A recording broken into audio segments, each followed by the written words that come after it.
په مخکینی ویډیو کې موږ په دې خبرو وکړې چې که چیرې داسې یوه دایره ولرو مثلا د او په نقطه باندې د هغې مرکز وي او او ډي د هغې شعاع وي او دا شعاع چې ده د ای سي قطع خط یا وتر چې دی دا په منځ باندې په مساوي برخو ویشي یا یې نیمایي کړي. نو موږ پکې دا په ثبوت ورسوله چې د او ډي شعاع چې ده دا به د ای سي په قطع خط باندې څنګه وي، دا به ورباندې عمود وي. او تاسو کولی شئ چې هغه ویډیو بیا وګورئ، د خان اکیډمي ویډیوګانو کې هغه وګورئ.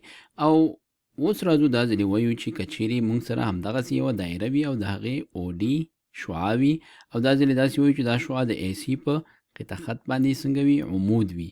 نو دا ځلې راځو دا په ثبوت رسوو چې دا ځلې دا موږ فرض کړه چې دا عمود ده، نو دا دواړه قطع خطونه ای بي د بي سي سره باید څنګه وي، مساوي وي، یعنې دواړه په مساوي برخو باندې ویشي. مخکې موږ دا فرض کړی و چې دا څنګه ده، په دې دا په دوو مساوي برخو ویشي او دا هم په ثبوت ورسوله چې دا عمود ده په دې باندې.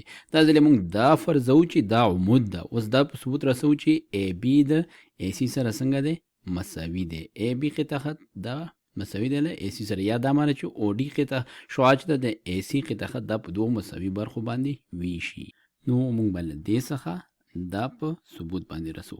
نو د تیر په څیر باندې یو ځل بیا راځو، دلته یو څه مثلثونه جوړو. موږ د مثلثونو په اړه پوهېږو، کولی شو دې ځنه یو مثلث جوړ کړو، داسې یوه شعاع رسمه کړو دې ځای ته، او بله شعاع دې مرکز نه راواخلو دلته یې رسمه کړو.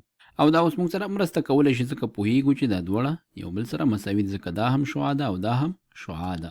نو اوس پوهېږئ چې دا موږ کومه خواته روان یو، ځکه چې په دغه مثلث کې زه راځم دغه د بي ټکي نوم بدلومه، دې ته که چیرې مونږ ام ووایو تر څو بل سره فرق وشي. نو په ای ام او مثلث کې مونږ سره دغه د ای او ځله چې دا د وتر دی او دا یوه قایمه زاویه مثلث دی. همدارنګه په سی ام او مثلث کې چې دی دا هم یو قایمه زاویه مثلث دی او په دې کې او سی ځله چې دا وتر دی. او همدارنګه د او ام ځله چې دا دواړه په دې دواړو مثلثونو کې دا مشترکه ځله ده. نو معنا دا چې دا هم یو د خپل ځان سره مساوي ده. نو دا وتر له دې سره مساوي شو، دا د دواړو مشترکه ځله شوه. او که چیرې تاسو ته په یاد وي موږ د پاسټولیټونو په ویډیو کې موږ دا خبره کړې وه چې اس اس ای دا د انطباق مننې لپاره پاسټولیټ نه دی. او همدارنګه دا مو ویلي و چې آر اس ایچ چې دی دا څنګه دی، دا د انطباق منونکي حالت لپاره یو پاسټولیټ دی. دا یو پاسټولیټ دی. معنا دا چې که چیرې آر معنا رایټ انګل، که چیرې قایم الزاویه مثلث ولرو، یوه ځله اس ساید او ایچ څه شی وي، د دې وتر هایپاټنس، دا درې واړه دا سره پکې مساوي وي، نو بیا دا مثلثونه دواړه یو بل سره انطباق منونکي دي.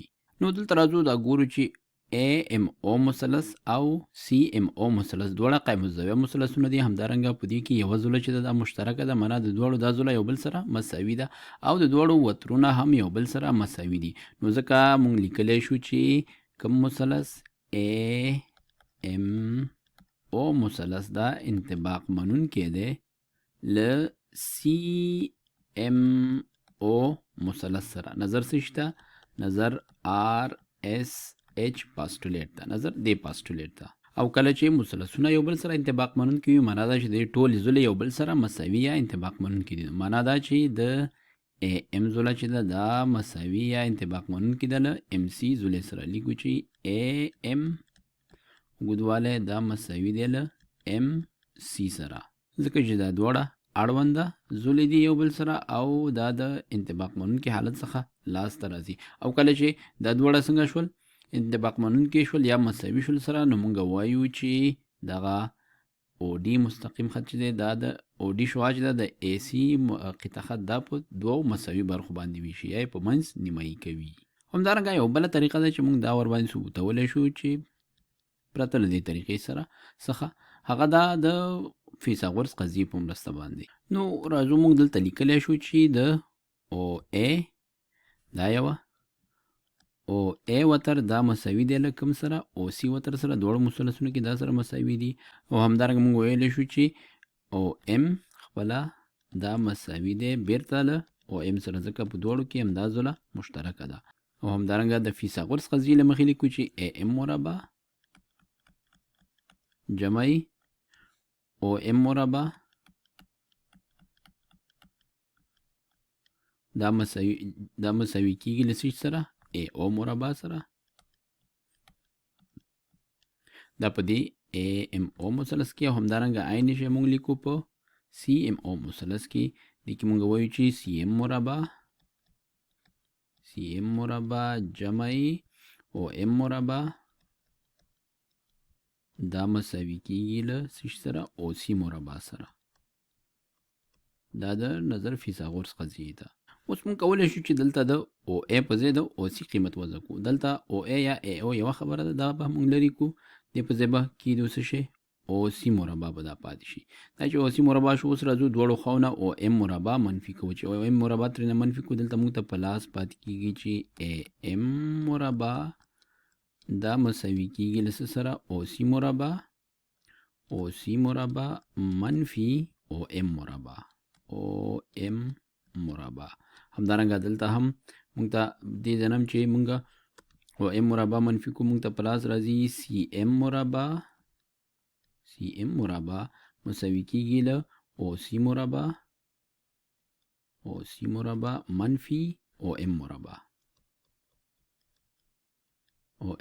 مربع اوس راځو دې دواړو خواو جذرونه اخلو.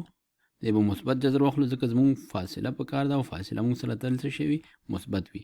نو د دې چې مربع جذر واخلو، دا مربع به ختمه شي او دا به شي او سی مربع منفي او ام مربع زیر جذر.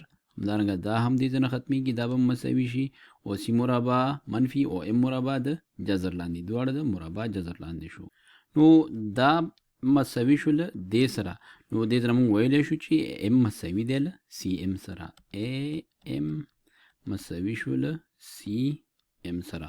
نو له دې ځنه پوهیږو چې دا برخه ای ام د سی ام سره مساوي شو. نو او ډي چې دی دا د ای سی خط څنګه کوي په دوو مساوي برخو باندې ویشي یا یې نیمایي کوي.